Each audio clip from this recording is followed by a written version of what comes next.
In many ways, this project is trying to rewrite the textbooks of obstetrics.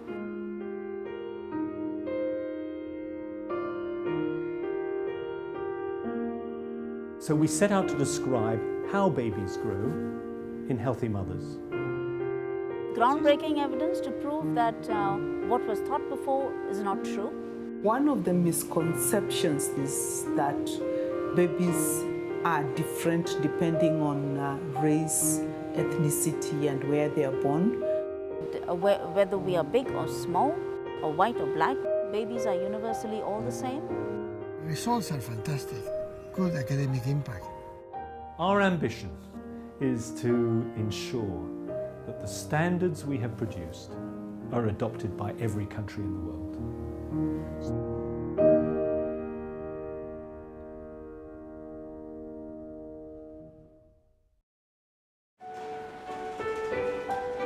A pregnancy without complications and a healthy newborn baby. That is the wish of every mother. And it's the familiar measurements from the ultrasound scan used together with growth charts that help keep a close eye on the baby's development. Here at the John Radcliffe Hospital, part of Oxford University, they have been taking a much closer look at how babies actually grow in the womb. They are at the centre of a global research project, Intergrowth 21st. And the findings of this project are challenging our long-held beliefs on how babies grow.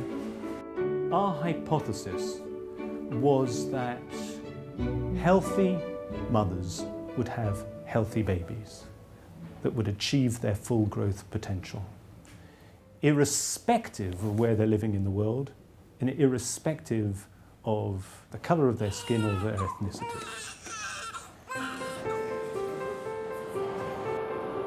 Stephen Kennedy is Professor of Reproductive Medicine at the John Radcliffe Hospital and is the co-principal investigator for the project with Jose Vila, Professor of Perinatal Medicine. Fetal growth, or the growth in the womb, is a crucial period because that's a period of developing the basics that will mark the rest of your life. It is these long-term health problems experienced by babies who are born underweight or preterm that is at the heart of the Intergrowth 21st project. If poor growth in the womb could be identified and improved, then the life chances of children around the world would be transformed. Spotting poor growth in the womb would seem to be fairly easy. Ultrasound is used in most hospitals around the world.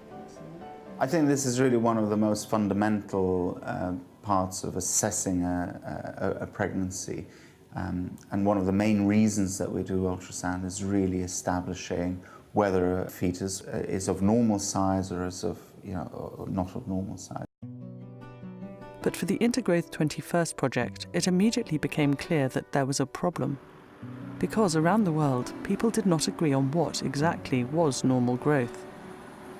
Before we started the Intergrowth 21st project, it was very important to ascertain what charts are actually being used around the world to monitor the growth of the fetus, the growing baby, and the newborn.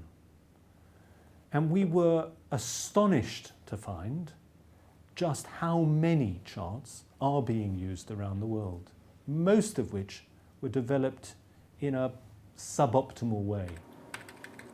Well, one of the effects this has is that, this use of different charts in different places is that you could do an ultrasound scan on a woman and tell her that the baby is quite small, refer her to a separate or to a different hospital or for a second opinion, have exactly the same measurements but be told that actually this is normal.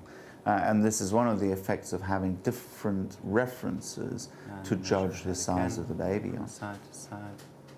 But if the project's hypothesis could be proved correct, and all babies, irrespective of geography or race, had the potential to grow at the same rate, then the implications were enormous. All babies could be measured against a standardized chart. All babies could, for the first time, be helped to reach their full potential. So we set out to describe how babies grow in healthy mothers. And if the growth of babies born to healthy mothers would be similar around the world, then we would be able to construct international standards describing how all babies around the world should grow, provided that the mothers are healthy. The Intergrowth 21st project, coordinated by Oxford University, was setting itself a big challenge. To collect the data it needed, it had to recruit over 6,000 mothers and their babies in 8 regions of the world. These were Pelotas, Brazil; Beijing, China; Nagpur, India; Turin, Italy; Nairobi, Kenya; Muscat, Oman; Oxford, UK; Seattle, USA. To ensure that the data they collected was accurate and consistent across the project, it was important that they adopted a standardized approach to measuring babies. Dr. Layla Sheikh Ismail is project leader and an expert in anthropometry, which is the study of growth and measurement of newborn babies. We have developed a very robust, rigorous protocol to be followed around the world for different components of the project, which is ultrasound, anthropometry, data management. So my role was to make sure that all these components are running properly and all the sites are following the protocol, not deviating, and also at the same time to train and standardize for the anthropometry. This need for consistency across the project meant regular training visits to the 8 research sites in the other countries. Today, Layla is travelling with Professor Aris Papageorgiou. They've arrived in Kenya and are on their way to the Aga Khan Hospital in Nairobi. Over the last few years, Aga Khan has really become an excellent centre for us, and we use it as a central post for training quite a lot for other countries as well, because it's very convenient and also a very nice place. Hi, Aris. Hi, how are you? Good, good. Meeting them is Dr. Maria Carvalho, the principal investigator for the project in Nairobi. Good. Okay, so this is our new premises. That's the Heart and Cancer Center, and the Intergrowth offices are on the other side of the building. At the start of the study, the lead ultrasonographer went to Oxford, the lead anthropometrist who went to Oxford to be trained. So of every faculty, there was someone who went to Oxford to be trained. Then they returned back to their sites, came back here to Nairobi to train all the research team that was part of the study. So it's very important to make sure that the gestational age is... Now it is a matter of Aris providing advice and support to the local teams. Measuring babies is never straightforward. So you can have the probe more vertical when you take the amniotic fluid. I want to have another look at the AC because I wondered whether that first measurement was... Being born early or preterm is one of the more serious consequences of poor growth in the womb, and the mortality rate for preterm babies is high. For this baby, problems in the womb meant that the decision had to be taken to deliver him early, before he reached full term. He is in the care of paediatrician Dr. Rosalind Okieng. The baby was born at 30 weeks gestation, and the reason for the delivery at that stage was because the mother had severe preeclampsia. There was also documented growth restriction, and so she had to go in for emergency cesarean section. When you have growth challenges, then obviously in many babies, again, development can be a challenge, so that these babies, if they are not looked after adequately, they may end up developing less well than other babies. A lot of studies have shown that a lot of these babies later on develop other complications, especially metabolic diseases in adulthood. So we're doing growth and development in the womb, outside the womb. We're dealing with prematurity, the causes of prematurity and the different types of prematurity and how that impacts.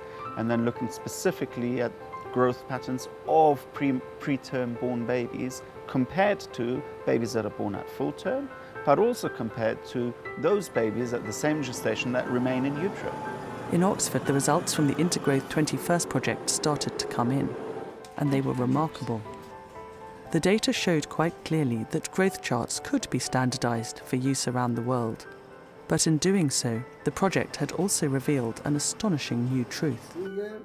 Kenyan data, Oman, Brazil. So these are all the data together. I mean, this is... So the message is very clear. If you look at healthy women around the world, their babies grow in a very similar way inside the womb and achieve a similar size at birth, irrespective of where they're living, irrespective of their ethnicity, irrespective of their race. Babies were treated differently in different parts of the world. Babies that were considered overweight or obese in different continents were considered normal weight in another continent, and so were not treated the same way. So now we know babies are universally all the same. I think all of us assumed that especially Asian babies were always born small. They were accepted to grow at a much slower pace, and that means that if I look at an Asian baby, then they should be able to grow at the same pace as a Caucasian or a black or a Hispanic baby. Groundbreaking evidence to prove that what was thought before is not true, and whether we are big or small, or white or black, we're all the same. So we should be treated the same. But whilst the scientific evidence for adopting standardised charts is clear, there is still a final hurdle for the team to overcome, and that is the resistance to change by health departments around the world. Getting medical professionals to adopt the new charts is not going to be easy. I think what we need to do, Jose, is to reach out to our existing network of collaborators. And we say to them, will you help us to disseminate this information? By speaking to NGOs, policymakers, governments. And they're the ones that are going to be most motivated. They are. No, the results are fantastic. And we will have a good academic impact. But dissemination to reach women and newborns and the children and families. The results of the Intergrowth 21st project are stunning. We've demonstrated for the first time that the way in which babies grow inside the womb and the size that they achieve at birth are similar across the world, provided that mothers are healthy, well-educated, well-nourished, free of disease, and receiving good health care.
Our hypothesis was that healthy mothers would have healthy babies that would achieve their full growth potential.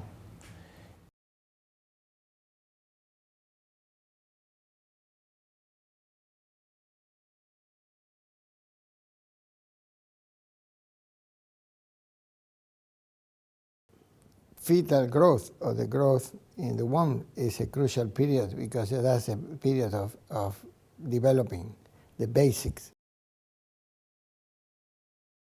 I think this is really one of the most fundamental parts of assessing a pregnancy.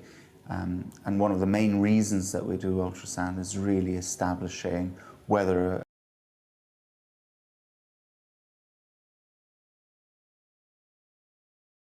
We have developed a very robust, rigorous protocol to be followed around the world for different components of the project, which is ultrasound, anthropometry, data management. So my role was to make sure that all these components are running properly and all the sites are following the protocol, not deviating.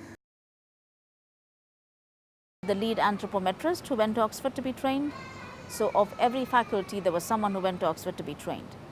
Then they returned back to their sites, came back here to Nairobi to train.